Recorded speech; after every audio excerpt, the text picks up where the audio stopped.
we offend not, because they have striven against the Lord. That's the way the King James says it. In other words, they've broken the everlasting covenant. They've sinned before God, and we sin not as we destroy them.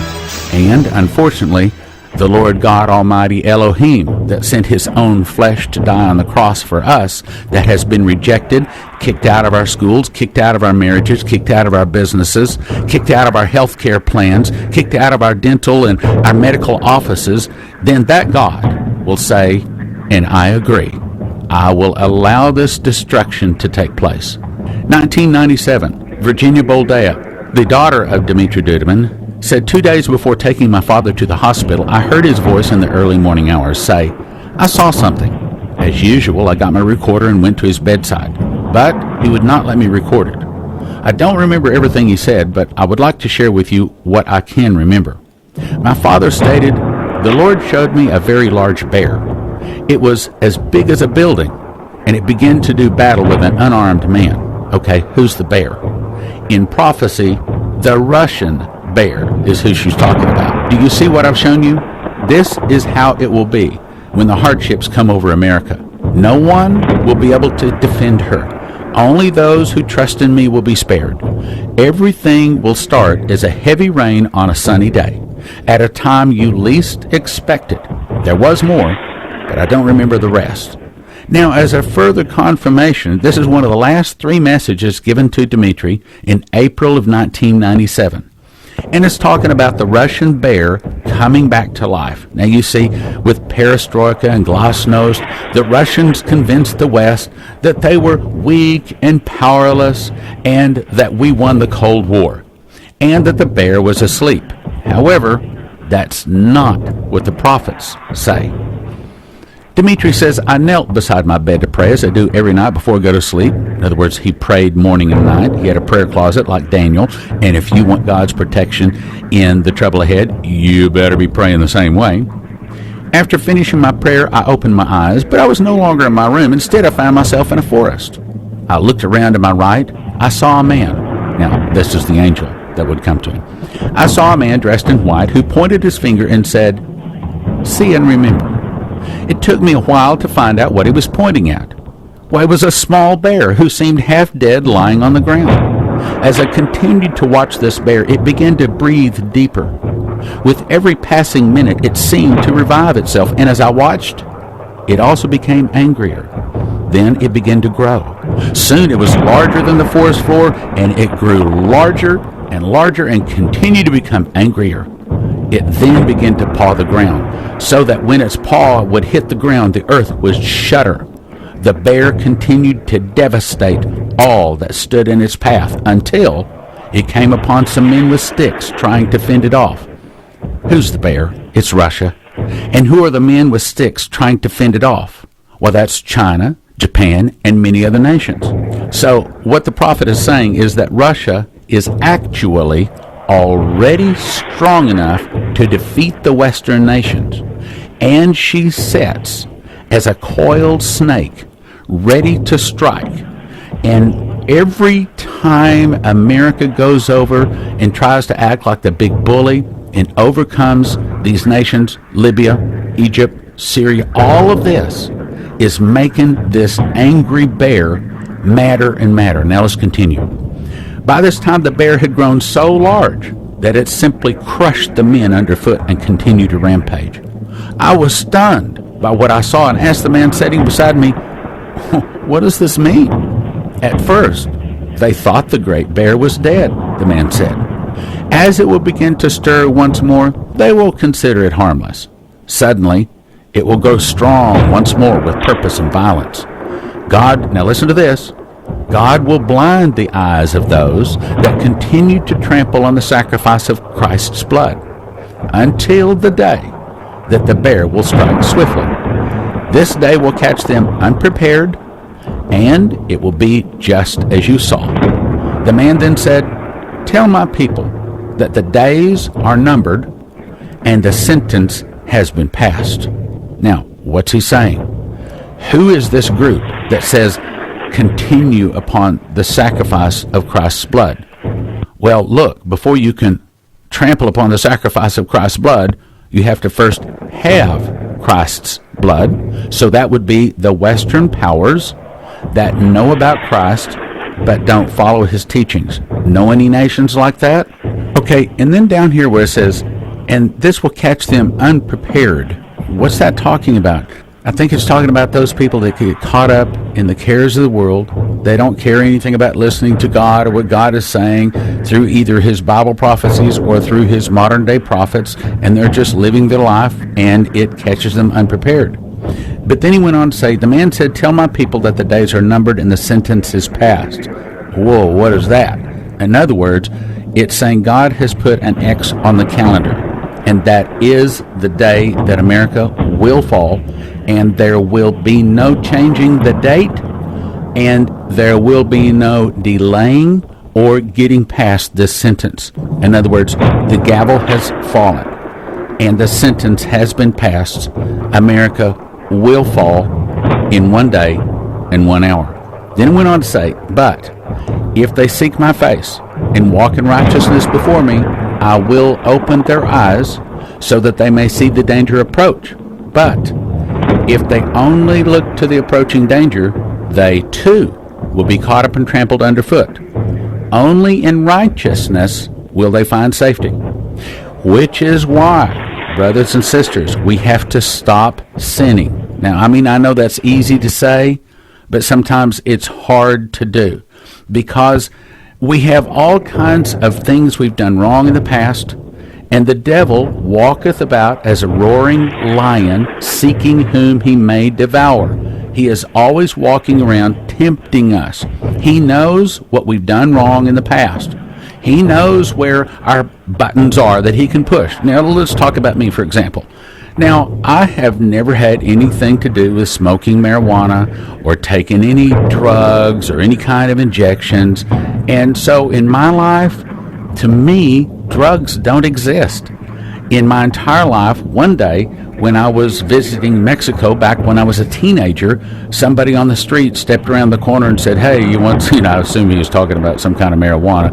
And of course I said no. In all of my life, that's the only instance I've ever had of being tempted with marijuana. And on one other occasion, I was tempted with cocaine. But other than that, and here I am 60 years old, to me, drugs don't exist. Why? Because the devil already knows what he has tempted me with, and I've already said no to that, and he's not going to waste his time trying to tempt me with something he knows I'm not going to say yes to. It's the same way with you. You may not be tempted this way or that way, but you see, the devil's got your number. Okay, he's got every one of our numbers. He knows what our forefathers stepped in. He knows what we stepped in. He knows what we swallowed, and he knows exactly what to offer us to swallow again. He knows what to offer us to step in again. And that's what he puts in front of us. Now, you take someone that has had cocaine, had marijuana, had something like that, they will quickly tell you that they are constantly being offered this. It's under their nose all the time. You see, what we step in, the devil is always offering it again. That's the reason. What we have to do is say no. The Bible says, resist the devil and he will flee from you. Now, it's not always easy, but what we have to do is simply say no, turn and walk away. No, turn and walk away. No, turn, walk away. In addition, we have to build that prayer closet relationship. Remember, what the devil is wanting is also what God is wanting. What's the devil wanting? He wants to be able to sit upon the golden throne of God called the Ark of the Covenant and command all people on the earth to fall down and worship him. So that's telling us what God really wants. He wants us to put him on the throne of our heart, to fall down and to worship him and him only, of our free will, to say, God, I want a God in my life. I choose you to be my God, and I make a covenant with you. I will read your book, the Bible, King James, and I will follow your book to the very best of my ability. And from here on out, I'm yours. I'll live my life for you. I'll do it your way. And then we can start seeing the hand of God in our life. There will be tests. I mean, I could sit here and tell you about some of the tests in my life, but brothers and sisters, the devil's always going to test you. Wherever you stepped, there's going to be another opportunity for you to step in that again. Wherever you swallowed, he will tempt you to swallow that again. We have to turn from our wickedness, accept Christ into our life, and then in the hard day, the day of trouble, the day when the blood is flowing, then is when God is going to supernaturally protect us. It's not going to be with a rapture sucking us in the ear, but maybe it's an angel that appears to you in the night and says, get up now, get out, get your family. I will show you where to go. You see, that's what we want. We want God to take care of us. Let me give you an example. It was 1998, probably about March of that year, and I was driving Dimitri Duduman around as he was speaking several different places, radio and TV stations, and as we were driving from the different locations, he would stop and tell me various stories. As we're driving down the road, he told me this story. He said, one day I was asleep on a train in Romania. About that time, I heard a loud voice. It said, Dimitri, get all of your luggage. Get off the train right now. I grabbed my luggage. I jumped off of the train. I realized that, well, this was not a train stop. This was just a quick little mail stop. So I grumbled, and I was picking up my luggage and walking down these railroad ties. He said, but as we turned the corner, there was the train. The whole train had fallen off the track, and everyone on board was killed. Now, that's the way God decided that he was going to protect Dimitri Duduman. How is God going to protect you? It's not going to be by the rapture, pre-mid, or pre-wrath, none of that stuff, but he is going to protect his own. Throughout the 6,000 years of mankind, God has faithfully protected his own. But are you his own? If not, I encourage you to ask Christ into your life today. Before I say goodbye, let me tell you that I've got a wonderful offer for you today. Here's what we're going to do. We're going to put 3 Lindsey Williams DVDs together. We normally don't even discount these, but today you can get all 3 of these DVDs for like half price. Okay, here's the deal. You get health tips. For example, no president of the United States has ever died from cancer. Well, why?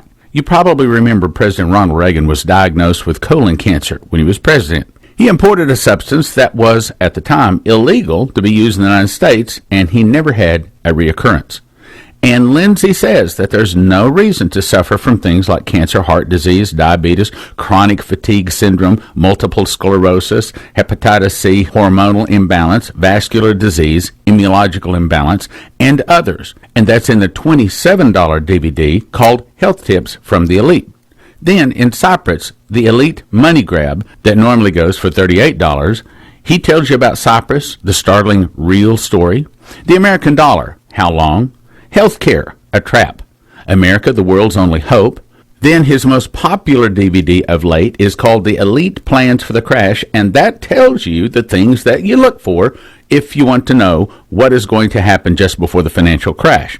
That is a gift of $30. So if you put all 3 of them together, it values at $95. However, we're going to make all 3 of them a gift of just $40 plus shipping.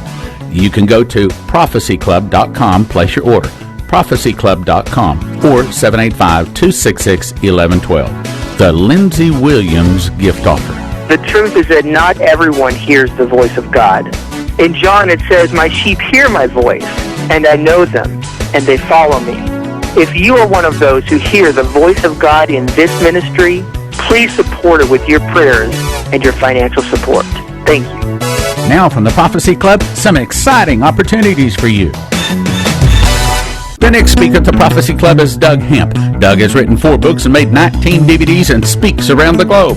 The reason people listen to him is because he reads Greek and Hebrew. Topics will be a graphic new look at the second coming in Armageddon. Moments after the heavens pass away, Jesus will come down to the Mount of Olives. His feet will break the mountain in 2. The Battle of Armageddon will begin in Jerusalem, not in Megiddo. Second talk, the millennium. Once the heavens have passed away and the earth is ruined at the coming of Jesus, the Lord will recreate a new heavens heavens and new earth at the beginning of the millennium. Third talk, the final rebellion, Satan's assault against the New Jerusalem. When Satan is released after 1,000 years, he'll convince the mortals to rebel, but fire from God will destroy all the mortals. That's Doug Hemp, Sunday, December 1, Prophecy Club, corner of Park and K in Plano. That's Doug Hemp, Sunday, December 1, Prophecy Club, corner of Park and K, speaking from 1:30 to 6:30, suggested door donation $10. See you there.